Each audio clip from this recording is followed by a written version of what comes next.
আসসালামু আলাইকুম সুপ্রিয় শিক্ষার্থী, সকলকে স্বাগতম আজকের অনলাইন ক্লাসে। আশা করছি করোনার এই প্রাদুর্ভাবে সবাই নিজ নিজ বাড়িতে অবস্থান করছো এবং ভালো আছো। সাথে আছি আমি সাইমা শারমিন সাইদ, সহকারী শিক্ষক Bangla, police lines school and college, Rangpur. মাধ্যমিক বাংলা সাহিত্য বইয়ে 10ম শ্রেণী সিলেবাসে আজকে যে অধ্যায়টি আমরা পড়তে যাচ্ছি সেটির নাম হচ্ছে বঙ্গবাণী। লিখেছেন আব্দুল হাকিম। এখন আমরা যে ছবিটি দেখতে পাচ্ছি সেটি মধ্যযুগের কবি আব্দুল হাকিমের। চলো কবি সম্পর্কে আমরা কিছু প্রয়োজনীয় তথ্য জেনে নেই। কবির নাম আব্দুল হাকিম। জন্ম আনুমানিক 1620 খ্রিস্টাব্দে সন্দ্বীপের সুধারামপুর গ্রামে। তিনি মধ্যযুগের অন্যতম প্রধান কবি। তার বিখ্যাত গ্রন্থের মধ্যে রয়েছে নূরনামা।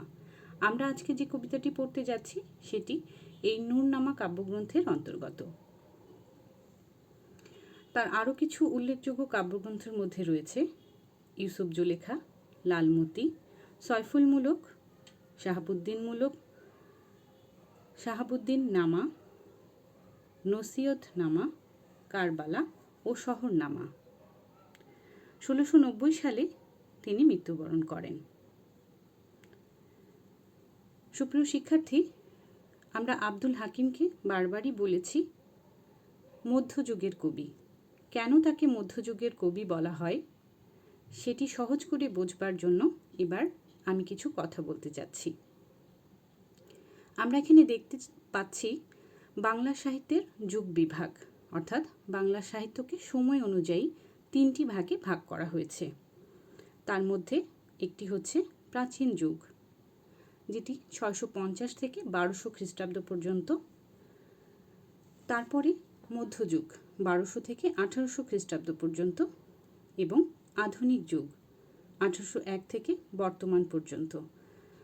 অর্থাৎ এই সময় ভাগ করে যে সাহিত্যগুলো রচনা করা হয়েছে সেগুলোকে আমরা বাংলা সাহিত্যে যুগ বিভাগ হিসেবে বলে থাকি।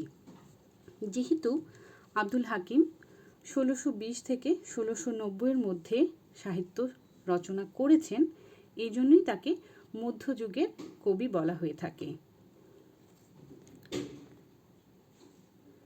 আমরা আজকে এই কবিতায় অর্থাৎ বঙ্গবাণী কবিতায় বাংলা ভাষার গুরুত্ব সম্পর্কে জানব। মধ্যযুগের সাহিত্যের কিন্তু একটা বৈশিষ্ট্য আছে। এই সময় যারা সাহিত্য রচনা করেছেন তারা সচরাচর দেবদেবী বা জীবনের মঙ্গল কামনা করেই সাহিত্য রচনা করতেন। কিন্তু এই নিয়মটাকে ভেঙে বাংলা এবং বাংলা ভাষাকে নিয়ে সাহিত্য তৈরি করার যে প্রবণতা, এটি দেখিয়েছেন একমাত্র আব্দুল হাকিম। তিনি তার নিজের ভাষা নিয়ে গর্ব করতেন এবং নিজের ভাষায় সাহিত্য রচনা যে কতটা প্রয়োজন সেটি এই কবিতার মাধ্যমে তুলে ধরেছেন। অর্থাৎ এখানে আমরা বাংলা ভাষার প্রতি তার মমত্ববোধ এবং বাংলা ভাষার গুরুত্ব সম্পর্কে জানতে পারব। এটি এই কবিতার শিখন ফল। কবিতায় যাবার আগে আমরা কিছু গুরুত্বপূর্ণ শব্দার্থ জেনে নিই। হাবিলাস শব্দটির অর্থ হচ্ছে অভিলাষ বা প্রবল ইচ্ছা। সিফত মানে গুণ। নিরঞ্জন অর্থাৎ নির্মল। এই কবিতায় এখানে সৃষ্টিকর্তা বা আল্লাহকে নিরঞ্জন বলা হয়েছে। বঙ্গবাণী অর্থাৎ বাংলা ভাষা।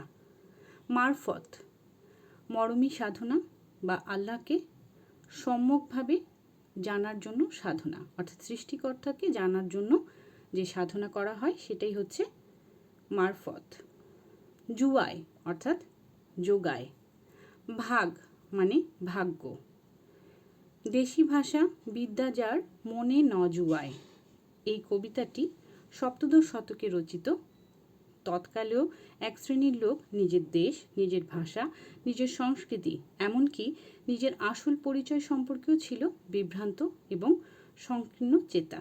এই মানুষগুলোকে সম্পর্কেই কবি এই লাইনটি লিখেছেন। অর্থাৎ যারা নিজ দেশকে ভালোবাসে না, নিজ ভাষাকে ভালোবাসে না, বরং অন্য সংস্কৃতি বা বিদেশি সংস্কৃতি নিয়ে বেশি মেতে থাকে তাদেরকেই কবি এই লাইন দ্বারা তুলে ধরেছেন। শিকড়হীন পরগাছা স্বভাবের এসব মানুষের প্রতি কবির তীব্র ক্ষোভ, বলিষ্ঠ বাণী উচ্চারণ হয়েছে এই লাইনের মাধ্যমে। তিনি তাদের বলেছেন, নিজ দেশ ত্যাগী কেন বিদেশ ন যায়। অর্থাৎ এই ধরনের মানসিকতার মানুষগুলো নিজের দেশ ছেড়ে সেই বিদেশেই কেন চলে যায় না। তারপর আরেকটি শব্দ আমরা এখানে পেয়েছি, সেটি হচ্ছে আপে। আপে মানে স্বয়ং বা আপনি বা নিজে। সুপ্রিয় শিক্ষার্থী, চলো আমরা এবার মূল কবিতায় আসি। কিতাব পড়িতে যার নাহিক অভ্যাস, সে সবে কহিল মতে মনে হাবিলাস। তে কাজে নিবিদি বাংলা করিয়া রচন, নিজ পরিশ্রম তোষি আমি সর্বজন। কিতাব পড়িতে যার নাহিক অভ্যাস, অর্থাৎ বই পড়া যাদের সচরাচর অভ্যাস নয়, এমন মানুষগুলো কবির কাছে অনুরোধ জানিয়েছেন যে যদি বইগুলো সহজ ভাষায় অর্থাৎ নিজ ভাষায় লেখা হতো, অর্থাৎ বাংলা ভাষায় রচনা করা যেত বা হতো, তাহলে তারা খুব সহজেই বই পড়তে পারত এবং সেই বই পড়ে জ্ঞান অর্জন করে নিজেকে উন্নত করবার কাজে সেটি ব্যবহার করতে পারত। এ কথাই এখানে বলা হয়েছে। আরবি ফার্সি শাস্ত্রে নাই কোনো রাগ, দেশি ভাষে বুঝিতে ললাটে পুরে ভাগ। অর্থাৎ আরবি ফার্সি শাস্ত্র বা আরবি ফার্সি ভাষায় কোনো রকম রাগ নেই, কবির কোনো রকম রাগ বা অনুতাপ নেই। কিন্তু দেশি ভাষায় যদি সাহিত্য রচনা করা যেত, তবে মানুষ জ্ঞান অর্জন করে নিজের ভাগ্য পরিবর্তন করতে পারত। তার কারণ আমরা কিন্তু অন্য ভাষাকে যেভাবে বুঝি, তার চেয়ে নিজের ভাষার প্রতি আমাদের অনুভবটা অনেক বেশি। এই কথাটাই এখানে বলা হয়েছে। আরবি ফার্সি হিন্দে নাই দুই মত, যদি বা লিখে আল্লাহ নবীর সিফত। আরবি ফার্সি বা হিন্দি ভাষায় কোনো রকম দ্বিমত নেই, যদিও এই ভাষাগুলো নিয়েই কিন্তু নবী এবং রাসূলের কথা লেখা হয়েছে। কোরআনের ভাষা আরবি, নবী রাসূলের যে হাদিস সেটির ভাষাও আরবি, কিন্তু এগুলো ভাষা আমরা সহজে বুঝি না। এটার সম্পর্কে কবির কোনো দ্বিমত নেই। এই ভাষায় আমরা আমাদের ধর্মকে চর্চা করব, এটা ঠিক আছে। যেই দেশে যেই বাক্য কহে নরগণ, অর্থাৎ যে দেশে যে ভাষায় মানুষ বলুক না কেন, সেই বাক্য বোঝে প্রভু আপে নিরঞ্জন। প্রভু অর্থাৎ সৃষ্টিকর্তা কিন্তু সেই ভাষাই বোঝে। অর্থাৎ আমি আমার সৃষ্টিকর্তাকে আমার মনের কথা যে ভাষাই বলি না কেন, তিনি কিন্তু সেটা বুঝবেন। সর্ববাক্য বোঝে প্রভু কিংবা হিন্দুয়ানি, বঙ্গদেশী বাক্য কিবা যত ইতিবাণী। সব ভাষাই, হিন্দুয়ানি ভাষা হোক বা যে ভাষাই হোক না কেন, সেই ভাষাই সৃষ্টিকর্তা খুব ভালোভাবে বোঝেন। এই কথাটি এখানে বলা হয়েছে। মারফত ভেদে যার নাহিক গমন, হিন্দুর অক্ষরে হিংসে সে সবের গণ। যাদের আসলে নিজের ভাষার প্রতি ভালোবাসা নেই, তারাই এই হিন্দু ভাষাকে হিংসে করে। হিন্দু ভাষা বলতে তিনি অর্থাৎ কবি বাংলা ভাষাকেই বুঝিয়েছেন। যে সবই বঙ্গেত জন্মি হিংসে বঙ্গবাণী, সেসব কাহার জন্ম নির্ণয় ন জানি। যারা বাংলা অর্থাৎ বঙ্গদেশে জন্মে বঙ্গভাষাকে হিংসে করে বা ঘৃণা করে, তাদের জন্মসূত্র নিয়ে কবির যথেষ্ট সন্দেহ আছে। সে কথাই তিনি এখানে বলেছেন। দেশ ভাষা বিদ্যা যার মনে না জুয়ায়, নিজের ভাষা নিজের বঙ্গভাষা যার মনকে জুড়ায় না বা যার মনকে সন্তুষ্ট করতে পারে না, নিজ দেশ ত্যাগী কেন বিদেশ ন যায়। তারা নিজের দেশকে ছেড়ে কেন বিদেশে যায় না, এটি যথেষ্ট আক্ষেপ নিয়ে কবি বলেছেন। মাতা পিতামহ ক্রমে বঙ্গেত বসতি, অর্থাৎ মাতা পিতামহ অর্থাৎ পূর্বপুরুষেরা ক্রমে ক্রমে এই বঙ্গে বসতি গড়েছেন। দেশি ভাষা উপদেশ মনে হিত অতি। তাই তো বাংলা ভাষা আমাদের জন্য অনেক বেশি হিতকর। অর্থাৎ আমরা ক্রমে ক্রমে এই বাংলায় বসবাস করছি, বাংলা ভাষাই কথা বলছি। অতএব আমাদের জন্য এই বাংলা ভাষাই সবচেয়ে বেশি আপন এবং উপকারী। এই কথাই কবি বলেছেন।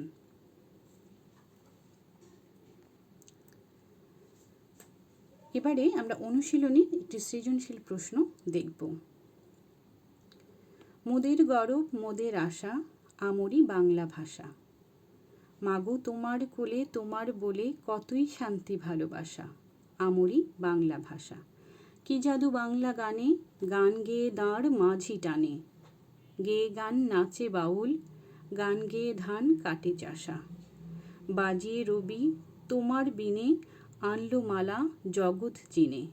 তোমার চরণ তীর্থে মাগো জগৎ করে যাওয়া আসা আমরি বাংলা ভাষা। এটি হচ্ছে উদ্দীপক অতুল প্রসাদ সেনের লেখা একটি কবিতার লাইন।